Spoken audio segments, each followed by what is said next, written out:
You Dare.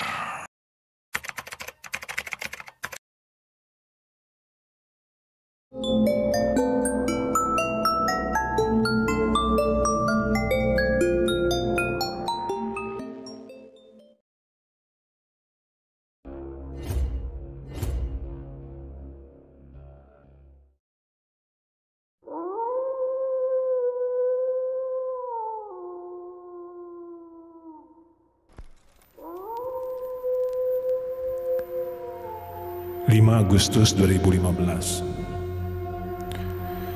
Saya mengalami satu kejadian yang belum pernah saya alami sebelumnya. Dan saya gak mau lagi mengalami kejadian hal serupa itu lagi. Waktu itu sudah beberapa hari saya sakit, terserang penyakit yang cukup berat. Dan yang akhirnya menghambat aktivitas saya sehari-hari. Waktu itu sudah beberapa hari saya gak masuk kantor. Badan rasanya hancur semua dan terasa berat. Kepala juga pusing. Sekitar jam 9.30 malam hari itu, HP saya berbunyi.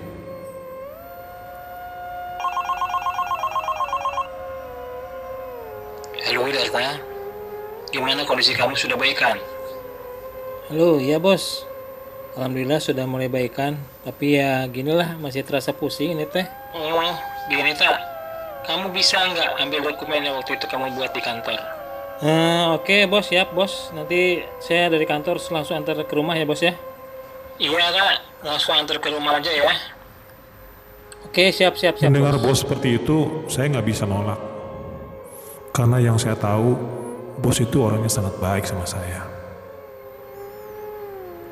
Setelah telepon ditutup, saya langsung bergegas ganti baju. Baju saya rangkap dua ditambah jaket tebal. Maklum saja saya masih ngerasa gak enak badan. Sesudah beres pakai jaket, saya terus keluar, buka pintu rumah. Terus saya masuk ke dalam mobil yang diparkir di luar garasi.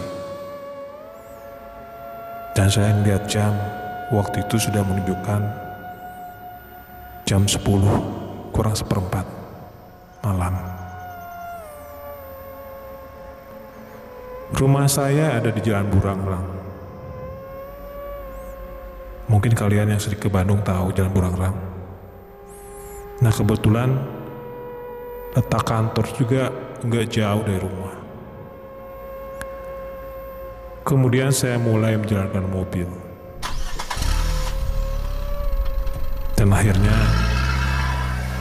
saya sampai juga di kantor.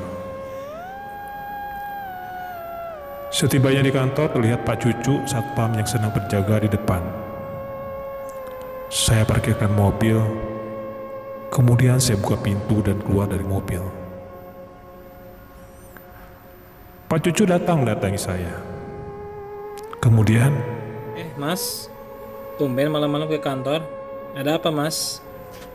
Iya pak, saya disuruh si bos nih ngambil dokumen. Di atas ada siapa ya pak? Cuma ada security yang bertugas malam mas. Kalau Bu Eka Yuda barusan saja pulang. Oh gitu, ya udah saya ke atas dulu ya pak ya. waktu itu saya langsung masuk ke lobi. Dan di sana terlihat ada dua orang satpam yang sedang berjaga. Kalau saya lihat sih satpam baru kayaknya, karena saya nggak kenal. Dan pas saya melewati lobi itu, satpam itu nanya sama saya. Tugas malam pak? Enggak mas, cuman ambil beberapa dokumen biasa disuruh si bos. Saat itu juga saya langsung menuju lift dan saya berdiri di depan lift. Di sana terlihat ada office boy yang sedang beres-beres. Saya kemudian pencet tombol lift. Gak berapa lama, pintu lift terbuka. Dan saya kemudian masuk ke dalam lift. Dan ternyata, office boy itu juga masuk ke dalam lift, ikut dengan saya. Kemudian office boy itu nanya sama saya, Pak, ke lantai berapa? lift mulai jalan, Lantai 9, Mas. kemudian berhenti di lantai 3. Pintu lift terbuka, dan terlihat di luar begitu gelap gulita. Kemudian office boy itu berpamitan sama saya. Saya duluan ya, Pak. Oh iya, Mas, silakan, Mas. Selanjutnya Silakan. pintu lift kembali tertutup, dan saya pencet lantai nomor 9. Beberapa detik kemudian pintu lift kembali terbuka. Saya pikir office boy tadi akan balik lagi. Tapi pas pintu lift terbuka, ternyata nggak ada siapa-siapa. Saya pencet lagi pintu lift, dan dia tertutup kembali. Namun baru juga tertutup, kembali pintu lift terbuka lagi. Apa rusak ya pintu lift ini? Gak berselang dari situ pintu lift tertutup sendiri, kemudian mulai jalan lagi. Dari situ saya pikir, ada apa ini kira-kira? Apa liftnya memang rusak? Dan gak lama dari itu, pintu lift terbuka, dan saya lihat beberapa lampu sudah dimatikan. Saya sudah sampai di lantai 9. Saya keluar dari lift dan terasa suasana di lantai itu cukup seram. Padahal kalau siang, suasananya cukup ramai. Terlihat beberapa lampu di ruangan sudah dimatikan.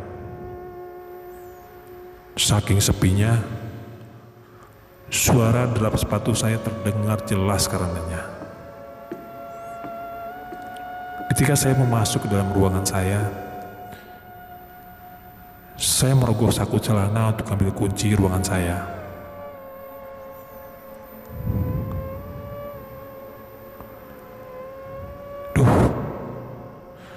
Kuncinya nggak ada. Dan saya baru ingat, kunci ruangan ada di dashboard mobil. Dasar pelupa, pikir saya. Akhirnya saya kembali menuju pintu lift. Dan ketika sedang jalan menuju pintu lift, terdengar ada suara barang yang jatuh. Saya lihat ke kiri dan ke kanan untuk mencari suara itu. Tapi nggak ada satupun orang di ruangan itu. Mulai dari situ perasaan saya jadi nggak enak. Saya kemudian jalan dengan setengah berlari menuju lift. Dengan tergesa-gesa saya pencet pintu lift dan syukurnya gak lama pintu lift terbuka. Ketika pintu lift terbuka, saya cukup kaget. Karena di dalam terlihat ada office boy yang tadi sedang pegang tangkai kain pel. Saya langsung masuk ke dalam lift, dan di lift, office boy tadi kembali bertanya ke saya. Mau ke lantai berapa, Pak? Ke lobi, Mas. Mau ambil kunci saya ketinggalan.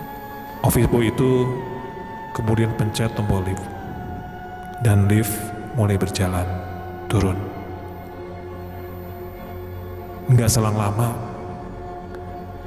lift tiba-tiba berhenti dan lampu di dalam lift mati total. Gelap gulita. Saat itu saya merasa kaget. Apalagi ini? Kok terus-terusan ada kejadian yang aneh di sini? Namun kurang dari 1 menit, syukurlah, lampu dalam lift kembali hidup. Perasaan saya sedikit lega.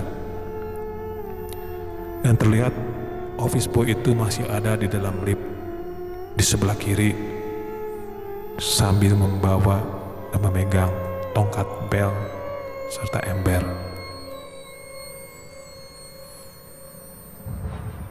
Ketika lift masih berjalan, tiba-tiba office boy itu jalan sambil bicara sama saya. Saya duluan ya Pak. Astagfirullah. Saya kaget melihat office boy itu jalan di depan lift. Tapi yang membuat saya aneh, itu office boy bisa keluar dari dalam lift. Padahal saya tahu kalau lift sedang berjalan. Dan pintu lift sedang dalam kondisi tertutup. Tapi kenapa dia bisa keluar dengan melayang? Seolah-olah tidak ada yang membatasi. Dari situ saya merinding dan saya pejamkan mata sambil baca-baca bacaan yang saya bisa.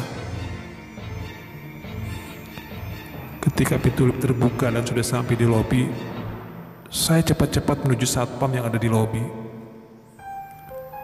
Dengan nafas yang terengah-engah, saya sampai di meja satpam, dan satpam itu tanya ke saya ada apa.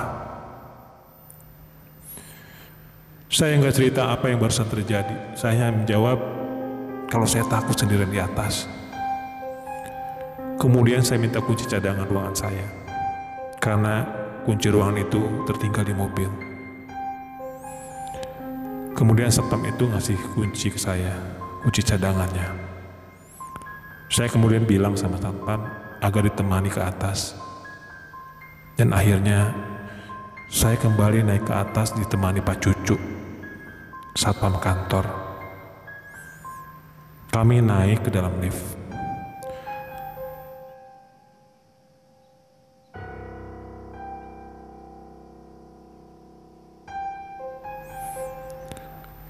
Di dalam lift, Pak Cucu nanya ke saya, kenapa muka saya pucat?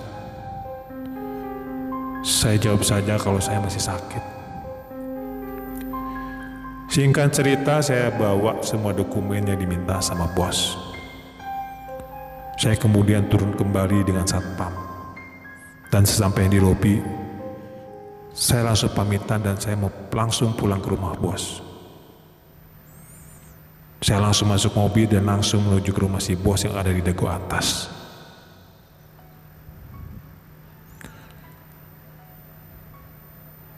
Singkat cerita, saya sampai di rumah si bos. Setelah menyerahkan dokumen, tanpa basa-basi, saya langsung pamitan untuk pulang. Tetapi sebelum pulang, si bos ngasih 1 bungkus nasi goreng sama saya. Ya, hitung-hitung ganti ongkos ke rumahnya, kata dia sambil ketawa.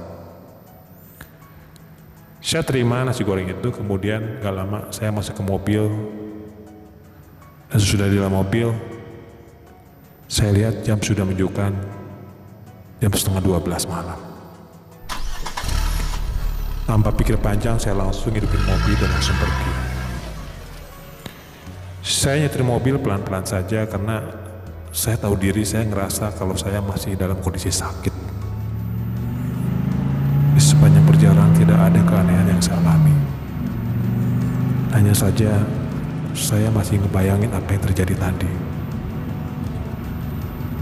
Tapi ketika saya setelah melewati perempatan 5 yang pastinya dekat dengan bundaran dekat SMA BPI,